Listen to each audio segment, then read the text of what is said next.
Uno de los versículos más conocidos en la Biblia es Juan 3:16. Muchos cristianos tradicionales publican esta escritura en grandes pancartas, en estadios de fútbol e incluso en grandes rocas y carteles publicitarios a lo largo de la carretera. Este famoso versículo ofrece una gran esperanza a aquellos a quienes Dios está llamando.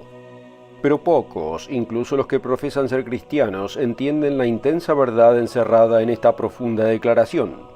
El propio Jesús declaró esta verdad en Juan 3:16.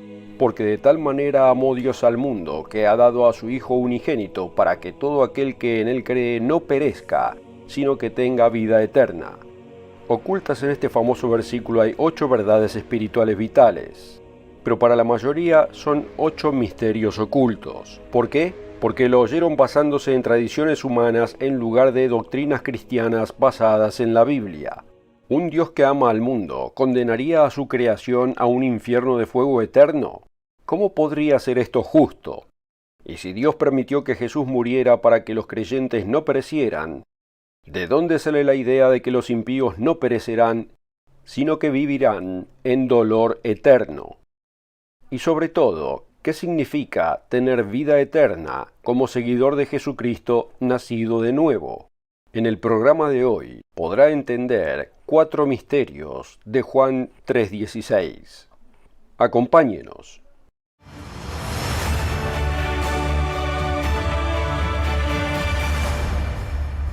Una de las verdades más profundas de la Biblia se declara en Juan 3:16. Se llama el versículo dorado de la Biblia.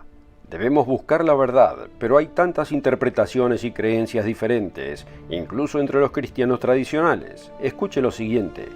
La Enciclopedia Cristiana Mundial identifica al menos 33.000 denominaciones cristianas, con 9.000 de ellas clasificadas como protestantes y 22.000 como independientes. Estas miles de denominaciones discrepan entre sí en muchas de sus doctrinas, enseñanzas y creencias, pero no todas pueden tener la verdad. ¿Será que muchos creen en un falso Jesucristo que no es el Jesús de la Biblia? El propio Jesús nos advirtió en Mateo 24:24 que se levantarán falsos cristos y falsos profetas y harán grandes señales y prodigios para engañar, si fuera posible, aún a los escogidos. Dado que estas miles de denominaciones enseñan diversas doctrinas, ¿podría ser que muchos crean un cristianismo falsificado? En el programa de hoy, examinaremos 4 misterios ocultos que la mayoría de los cristianos tradicionales no entienden. Hay muchas creencias diferentes acerca de la naturaleza y la existencia de Dios. Consideremos el primer misterio oculto de Juan 3:16. ¿Quién es el Dios que amó al mundo? ¿Cómo se describe en la Biblia? Si tiene su Biblia a mano, vaya a Génesis 1:1. En el principio creó Dios los cielos y la tierra. El evangelista Gerald Weston, autor del estudio gratuito que ofrecemos hoy, afirma lo siguiente. La primera vez donde figura la palabra Dios es Génesis 1:1. Viene del hebreo Elohim, que es plural. La pluralidad de Dios se reafirma en el versículo 26. Entonces dijo Dios, hagamos al hombre a nuestra imagen, conforme a nuestra semejanza. Note que hagamos es plural, pero Dios es un Dios. ¿Qué revela la Biblia acerca de la relación de Jesucristo y Dios el Padre? Veamos en Deuteronomio 6, versículo 4. Oye Israel, el Señor nuestro Dios, el Señor uno es. Y Jesús declaró, yo y el Padre uno somos. Así que debemos responder a la pregunta, ¿de qué manera Dios es uno? El señor Weston responde a esta pregunta. En la noche en que fue entregado, Jesús estaba en la tierra y oró a su Padre en el cielo. Note estas claras palabras acerca de la unanimidad en esta oración. No ruego solamente por estos, sino también por los que han de creer en mí por la palabra de ellos, para que todos sean uno. Juan 17, versículo 20 y 21. Vemos que Él quiere que todos seamos uno. ¿Pero de qué manera? Como tú, oh Padre, en mí y yo en ti, que también ellos sean uno en nosotros, para que el mundo crea que tú me enviaste. La gloria que me diste, yo les he dado, para que sean uno, así como nosotros somos uno. yo en ellos y tú en mí, para que sean perfectos en unidad.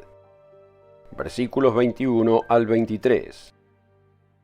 Como ya veremos, Dios está preparando una familia. Los cristianos nacidos de nuevo serán parte de esa familia en la primera resurrección. Incluso después del bautismo, reciben la imposición de manos para recibir al Espíritu Santo.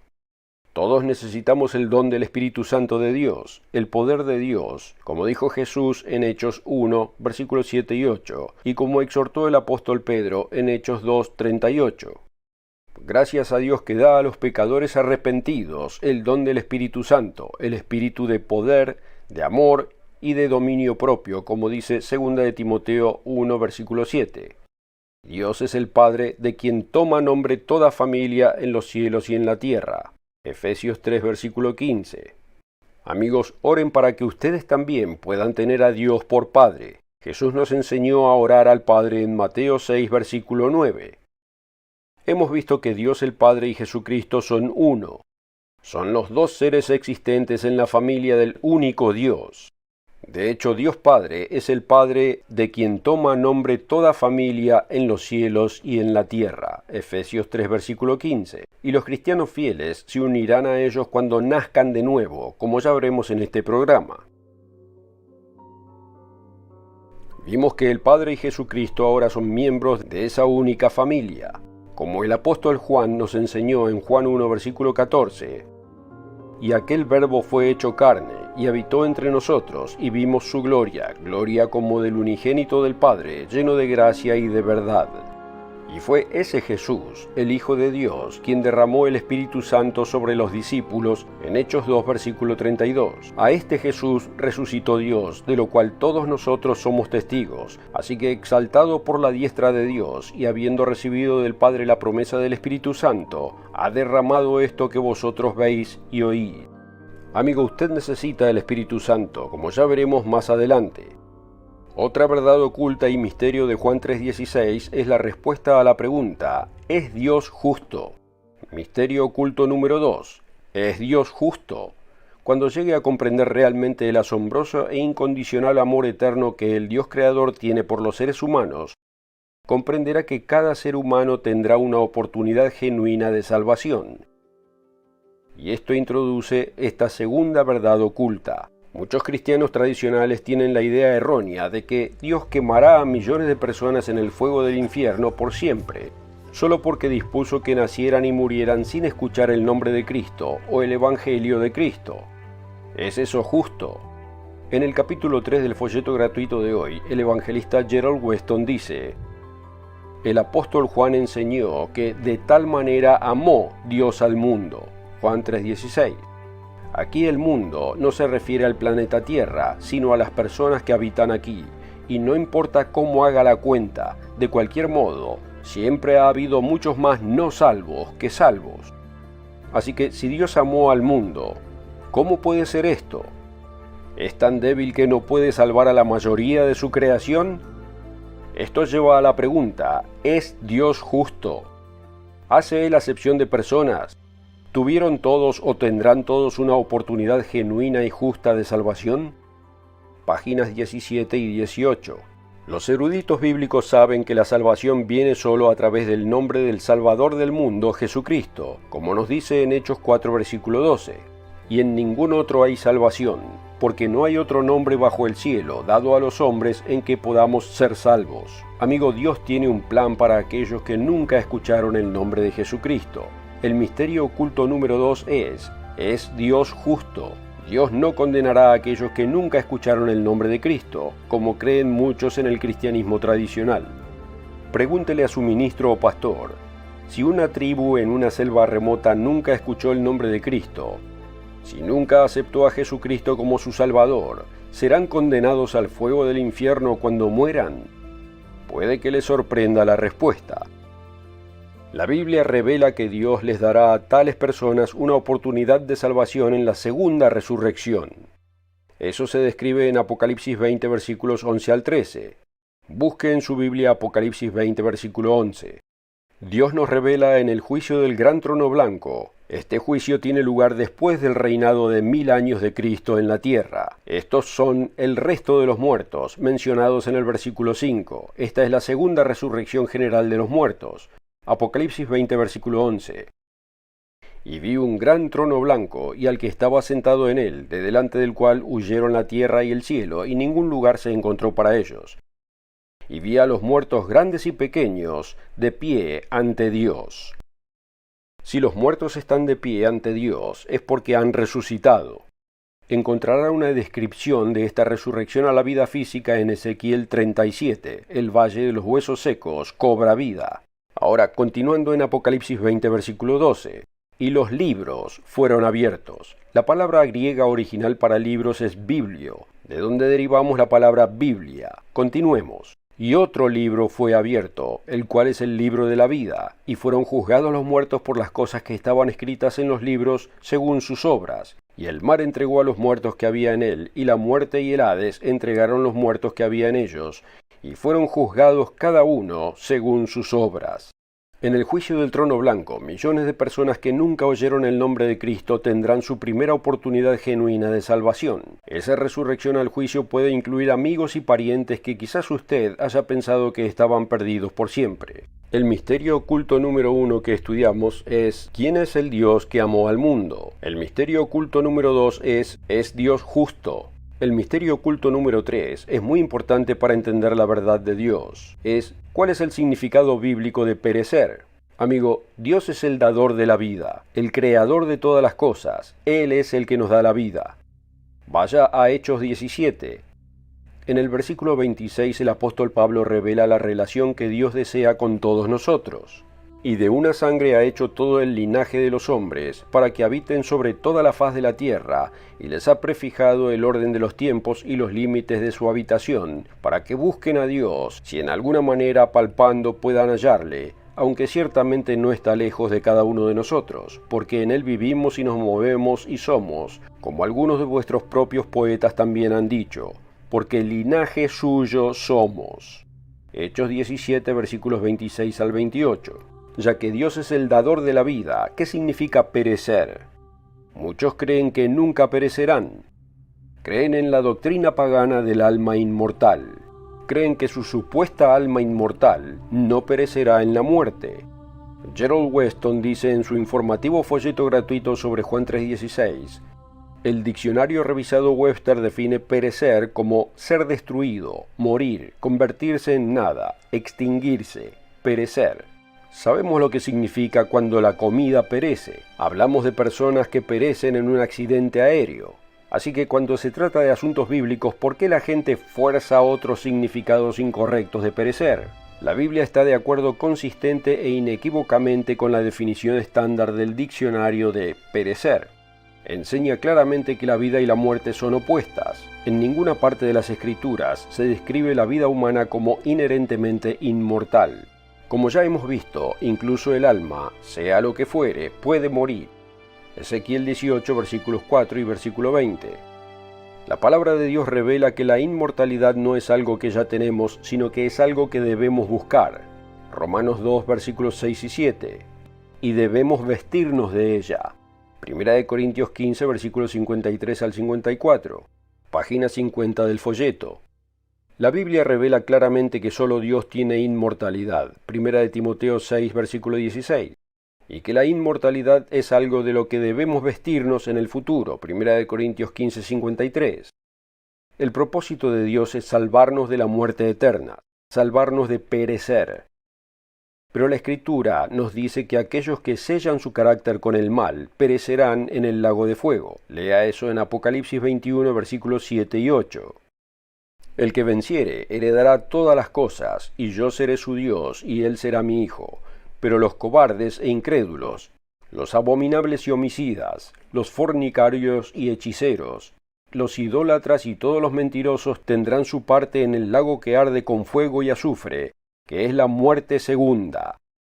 Los malvados incorregibles perecerán en el lago de fuego. Serán castigados con la muerte segunda, de la cual no hay resurrección.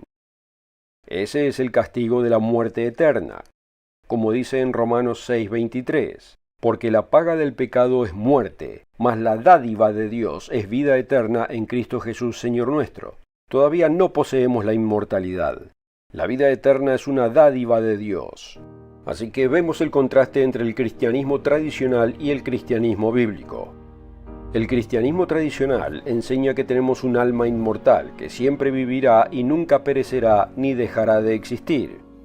El cristianismo bíblico enseña que los pecadores incorregibles perecerán en un lago de fuego, experimentarán la segunda muerte, la muerte eterna, y dejarán de existir.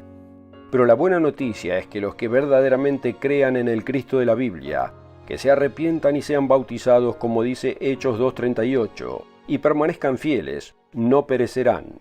Se les dará el don de la vida eterna. El tercer misterio oculto que hemos discutido hoy es: ¿cuál es el significado bíblico de perecer? Amigo, ¿perecerá usted personalmente? Nuestro Salvador reveló que aquellos que genuinamente viven según Juan 3:16 no perecerán, sino que tendrán vida eterna. Hemos visto brevemente 3 misterios ocultos de Juan 3:16. El misterio oculto número 4 es: ¿debe usted nacer de nuevo? La mayoría de los cristianos están familiarizados con la historia de Nicodemo, quien vino a Jesús de noche y admitió que Jesús fue enviado por Dios. Jesús le dijo: de cierto te digo que el que no naciere de nuevo no puede ver el reino de Dios. Juan 3, versículo 3. La creencia común es que si acepta a Jesús en su corazón como su Salvador, en ese momento usted es nacido de nuevo. Pero ¿qué le dijo Jesús al fariseo estupefacto? De cierto te digo que el que no naciere de agua y del Espíritu no puede entrar en el reino de Dios. Lo que es nacido de la carne, carne es, y lo que es nacido del Espíritu, Espíritu es. Juan 3, versículos 5 y 6. Uno simplemente debe hacerse la pregunta: ¿soy espíritu o soy carne? Los cristianos físicos serán transformados en espíritu en la resurrección. Lea acerca del cambio milagroso en la primera resurrección general en 1 Corintios 15, versículo 50. Pero esto digo, hermanos, que la carne y la sangre no pueden heredar el reino de Dios, ni la corrupción hereda la incorrupción. He aquí os digo un misterio: no todos dormiremos, pero todos seremos transformados. En un momento, en un abrir y cerrar de ojos, a la final trompeta, porque se tocará la trompeta y los muertos serán resucitados incorruptibles, y nosotros seremos transformados, porque es necesario que esto corruptible se vista de incorrupción, y esto mortal se vista de inmortalidad. Y cuando esto corruptible se haya vestido de incorrupción, y esto mortal se haya vestido de inmortalidad, entonces se cumplirá la palabra que está escrita: sorbida es la muerte en victoria. Versículos 50 al 54. Ese es el momento al que se refirió Jesús cuando dijo: lo que es nacido de espíritu, espíritu es. El señor Weston explica el contexto de la declaración de Jesús en el capítulo 5 del estudio gratuito, Juan 3:16, verdades ocultas del versículo de oro. Debemos entender la diferencia entre las palabras engendrado y nacido, como en el proceso de engendramiento y nacimiento humano. El señor Weston escribe en la página 34: ¿por qué este asunto genera tanta confusión? En este pasaje de la Escritura, la palabra traducida nacer es la palabra griega genao. Los traductores que saben griego pero no entienden las implicaciones doctrinales traducen de diversas formas esta palabra como nacer, engendrar o concebir. Este detalle aparentemente insignificante puede generar confusión y dar lugar a importantes malentendidos, especialmente sobre el concepto de nacer de nuevo. Al recibir el Espíritu Santo en el bautismo, pasamos a ser hijos engendrados por Dios. La palabra genao se traduce correctamente en 1 de Pedro 1, versículo 3, en la versión antigua. Bendito el Dios y Padre de nuestro Señor Jesucristo, que según su grande misericordia nos ha regenerado en esperanza viva, por la resurrección de Jesucristo de los muertos, para una herencia incorruptible, y que no puede contaminarse ni marchitarse, reservada en los cielos. Nuestro Padre Eterno nos engendra como hijos suyos, y como tales amamos a todos los hijos engendrados por Dios. Sí, para nacer de nuevo primero debe ser engendrado en el bautismo. Amigos, oramos para que consideren el arrepentimiento y el bautismo y comiencen su vida espiritual como hijo o hija engendrados por Dios y como hermano o hermana de Cristo, como Él se refirió a nosotros en Mateo 12, versículo 50 y en Hebreos 2, versículo 11. Si está considerando el arrepentimiento y bautismo bíblico, comuníquese con uno de nuestros representantes. Puede encontrarlos en nuestro sitio web elmundodemañana.org. El misterio oculto número 4 es: usted debe nacer de nuevo. En el programa de hoy hemos visto 4 misterios ocultos de Juan 3:16, pero solo hemos arañado la superficie. Que Dios lo bendiga mientras busca su verdad en las páginas de la Biblia. Gracias por seguirnos. Amigo, hay más verdades ocultas en Juan 3:16 que millones de seres humanos en todo el mundo no entienden. Si desea descubrirlas por sí mismo, simplemente haga clic en el enlace de la descripción para obtener una copia gratis de la guía de estudio Juan 3:16, Verdades ocultas del versículo de oro. Y recuerde suscribirse al canal para no perderse otro video del mundo de mañana. Hasta la próxima.